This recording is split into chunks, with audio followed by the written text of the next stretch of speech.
Welcome to the Rural Roots Canada podcast. I'm your host, Tim Parent, joined by host Craig Lester. And Craig, lots going on. We're getting into the summer season now, even though it doesn't feel like it this long weekend, because I know it's Alberta and the long weekend weather is never as great as we would love it to be, but that's just tradition in Alberta. But we're coming up into June, and we've got an exciting show coming up, the Cypress Farm and Ranch Show. Let's talk a little bit about that.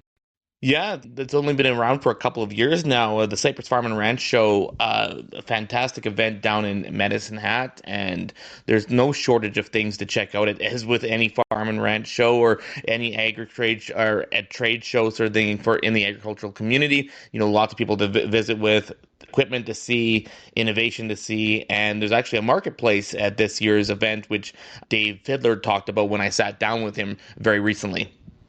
So tell us the details about this year's Farm and Ranch Show. Well, there's a few changes. We've shortened the show to a 2-day show for the pure ag part of it. And that's that we surveyed our exhibitors last year and we listened to them. They felt that, a 3-day show was maybe a little long, given our demographics and who we attract to the show. But we did add a country marketplace, which is more of a shopping experience, and that runs in a separate building, and it will run for 3 days. It'll conclude on the Saturday and coincide with the Medicine Hat Farmers Market. Incredible. So just tell us a little bit about the dates, I guess the time it's open, where people can get information. Okay, the dates, the primary show runs June 11th and 12th in the Cypress Center at the Medicine Hat Exhibition and Stampede. I'm quite excited. We have about 20 to 30 more exhibitors than we had last year, so we're showing a bit of growth. So we're happy about that. Good, high-quality exhibitors. We've got a great speaker lineup with everything from drone technology to equine health seminars. What was it in regards to the shopping experience? Why did you decide to add that, and tell us a little bit about what that will look like? Sure. Well, again, we listened to our attendees as well, because we did a survey of attendees, and more shopping was certainly a common theme from them. And we like to keep that separate from the mainstream ag exhibitors because the conversations are different, of course. We have a wider range, everything from salsas to tack, like saddles and bridles and everything like that. So we've got the hat doctor there, so I'm taking my cowboy hat there myself to get it fixed, so I'm cleaned up and refreshed, I guess would be the term. So yeah, we've got a number of, and those exhibitors would appeal to pretty much anyone, whether you be a cowboy and a rancher or an urban dweller. You talked a little bit about the speaker series that you have going on. What did you hear from attendees last year about the speaker series and the feedback you received there? That was really interesting because we had a fairly small, intimate area where we do the speaker sessions, and that was appreciated by a lot of people. I had a number of the attendees that said they felt it was easier to speak out and ask questions in front of 30 people versus 300. So they liked that intimate setting, and I think actually our best session, about 6 people attended it. And they just sat down with the speaker around a round table, and they talked for 2.5 hours. I had to kick them out before the next one could come in. So that was, the discussions were in depth, and I think people got more out of it because of that. The other thing I wanted to add is we have a big entertainment feature this year. We have Quick Dick McDick coming, and he'll be giving a short afternoon performance on the first day, and then we've got a private function that evening where tickets are available. People can buy tickets, and it's a reception and then the comedy show after. Fantastic. And I guess in regards to that, why did you decide to add that? Well, we have a sponsor that wanted to bring them in, which helps. But for any event to be successful, it has to have what I figure is 4 elements of success. And that's education, entertainment, competition, and commerce. And so we feel that this event has that in a well-rounded effort, because we have our speaker program for education. We have Quick Dick, and we have a musical entertainer. Rob Hudick is entertaining in the beer garden each afternoon. And then we've got competition in the form of the World Professional Chuck Wagon Races, and we have commerce with our trade show. Amazing, and that might be an element that people sometimes overlook, is that the chuck wagons are going on at the exact same time, and that is by design, as you were talking about, to complement what you guys are doing. It is by design, and for one, there's already a built-in clientele that fits the demographic that we're targeting. But more importantly, it gives our exhibitors an opportunity to, like, I think a number of them are buying tickets and hosting their clients at the chuck wagons for more of a social event, and building their relationships with their clients. Excellent.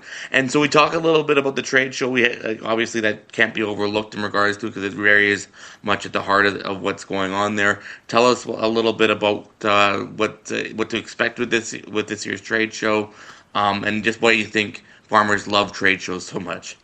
Well, that's one thing we COVID proved, that farmers still want to come out and they attend the shows. They still want to kick the tires and shake the hands and have the conversations. I guess trade shows in the agricultural sector are more than just business. They're also a social event. So we've got a little bit of that. We've got a wide range of exhibits, from your large grain transportation trucks, right through to computer technology and finance and all the things in between. Fertilizer solutions, drone technology, irrigation, all the companies are there. So we've got a really good wide representation of the sector, of the industry. Awesome. Anything you'd like to add? No, I just, people check it out online, cypressfarmandranchshow.ca, and everything that they'd want to find is on the website. Tickets are available. Now, we had a discounted promo through the month of April, but that's over. But certainly they can buy tickets online or see some of our exhibitors. A lot of them have tickets. They'd certainly provide them complimentary tickets through our exhibitors as well. That's Dave Fiddler from the Cypress Farm and Ranch Show. That show is taking place June 11th and 12th in Medicine Hat. Be there, be square. Rural Roots Canada will be there. We're going to be checking it out, and we're excited to once again to be able to go down to this show and take part in it. We will also be giving away some tickets on a future podcast here at the beginning of June, so continue to listen to our podcast, and we'll be giving away some tickets to the Cypress Farm and Ranch Show. Going to be a great event. Looking forward to being down there and being part of that in Medicine Hat. Another event that is coming up and will be coming up into June and July, I believe, culminating in a big event at the Stampede, as it always does. Let's talk about the Young Speakers for Ag competition. Yeah, the Alberta Young Speakers for Agriculture competition, always an exciting one for the youth to come out and take part in. And obviously, we've volunteered with this event in the past as well. So I think it's just incredible to see the passion and the energy and the confidence that these young speakers have and talking about things all related to agriculture. I'm always amazed that a lot of them speak a lot better than I do, for example. Yep. And especially when I was that age, I couldn't speak like that, get in front of a crowd and speak. I would have been nervous when they get up there and go, and it's so awesome to see that. So that event is taking place again, and this year they are adding a third preliminary. So the past couple of years has only been two preliminaries, one in Olds and one in the Calgary Stampede, and then the finals was take place at the Calgary Stampede. Well, this year they're adding a third event to make it easier for people living in northern Alberta and central Alberta, north central Alberta, to kind of attend the event. So there's one that Eric Dalke here explains a little bit about when I sat down with him very recently. Thanks so much for taking time to talk about this event that's coming up here, Eric. Can you tell us a little bit in regards to what Alberta Young Speakers for Agriculture is all about and your upcoming events? Yeah, so we are excited to host our 11th annual competition for the Alberta Young Speakers for Agriculture, and in collaboration with the Calgary Stampede, the Youth Agricultural Speaking Championships for 2026. We have a number of preliminary events happening across the province, as well as our finals in Calgary on Saturday, the second Stampede Saturday, July 11th, where we will be inviting youth from across the province to share their passion about agriculture through a 5 to 7 minute speech. Youth age 11 to 24 can share their ideas and their passion for agriculture in a communications competition, which we've had a fair bit of success with in the last little while, and are looking forward to another great competition here in 2026. Amazing. And you were talking about earlier, just in regards to the new partnership that you have with the ag societies here in Alberta. Can you tell us about why this is so valuable and what this means for participants in northern Alberta? We have a great partnership with the Alberta Association of Agricultural Societies, who have partnered with us this year, as well with the Calgary Stampede, to bring an offering for competitors in northern Alberta, actually, which is really an exciting opportunity. As I mentioned, the competition's been running for about 10 years now. We've typically had competitors from across the province, but of course, this year we're providing an expanded opportunity for youth to participate at a competition in Athabasca, at Athabasca University in northern, at Athabasca in northern Alberta. So really exciting. This collaboration in this new competition wouldn't have been possible without the Alberta Association for Agricultural Societies. So with their grassroots connection to youth and to agriculture across the province, just a great opportunity for us to expand the reach of the program. Amazing. And so what do you normally hear from students that have taken part in this event, and what has it meant for them in their careers? You know, we've had such great alumni that have participated in the competition over the years. What I typically will hear from youth is just how exciting it is. Of course, they have the opportunity to win a cash prize as a part of the speaking competition, which will be the case as well again this year. We have about $15,000 actually in cash prizes available for competitors, so a pretty substantive bursary there or prize offering for our youth that speak in the competition. But you know, it really is just their ability to share their passion, their enthusiasm for agriculture. It's a great learning opportunity. It's an opportunity to get up in front of an audience, you know, say a prepared speech, which of course isn't everybody's favorite thing to do, but the youth that I've spoken to really just enjoy the opportunity, the challenge, a bit of healthy competition, the ability to share the message and spread the message about agriculture. And we find, you know, particularly with the Calgary Stampede and the location of both our Calgary preliminary and our final, just the ability to bring that message to the broader public, right? To the broader consumers, you know, to an urban environment, which Calgary, obviously one of the larger urban centers in the province, and just, you know, be able to bridge some of that gap that we sometimes have in the agricultural business in terms of communicating, you know, what we do, and I know the youth that are involved in the program are just so passionate and just so interested in sharing that message. I think it's a real positive aspect of the program that we've been able to accomplish. Great. And I guess you talked a little bit about the opportunities that the alumni have had in the past, and once again that's being continued with the winners being able to go on to Toronto. Can you talk a little bit about the partnership with the Canadian Young Speakers for Agriculture? So our winners, the winners of the finals in Toronto, or in Calgary.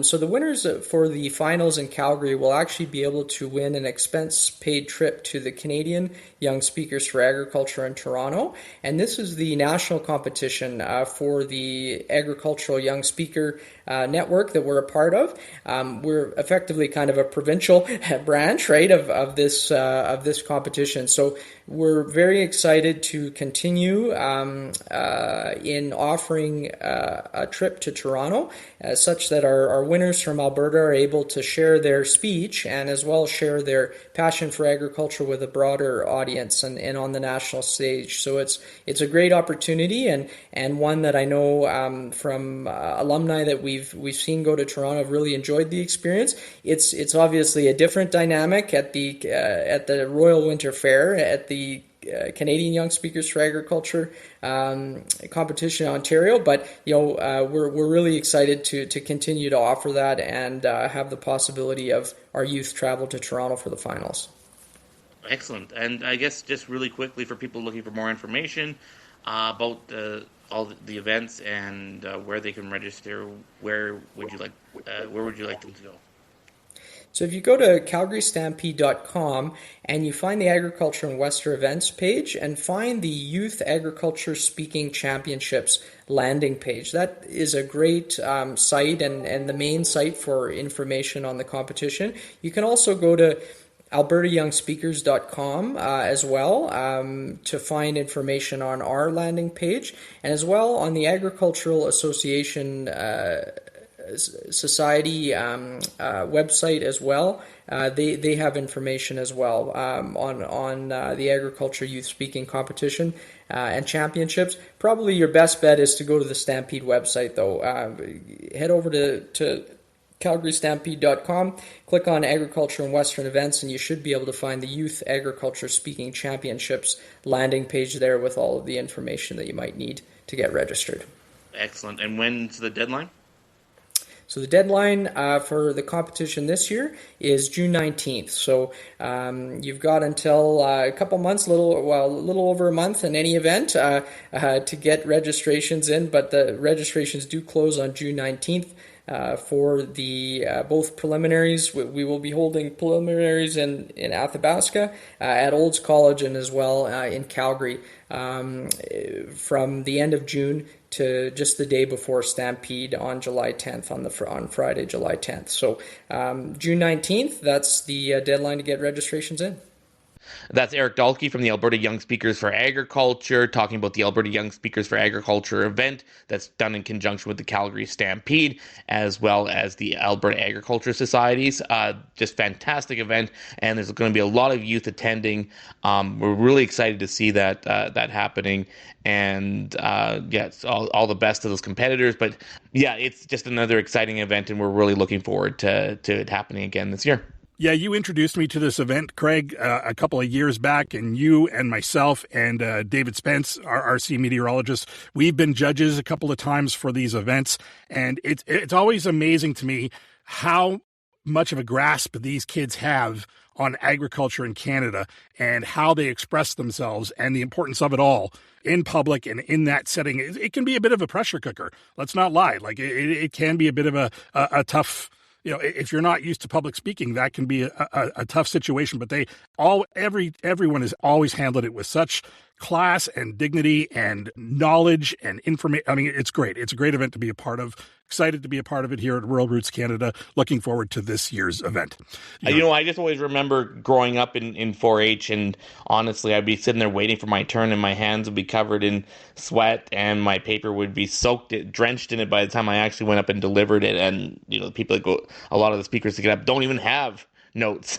They're just like, they have it memorized. They have cue cards with only a couple points on it. It's just incredible to see. How the hell did we end up in broadcasting? That's the real question to ask. Yes, that's a good question. All that. That's it for this week's episode of the Rural Roots Canada podcast. For Craig Lester, I'm Tim Parent. Thanks for joining us.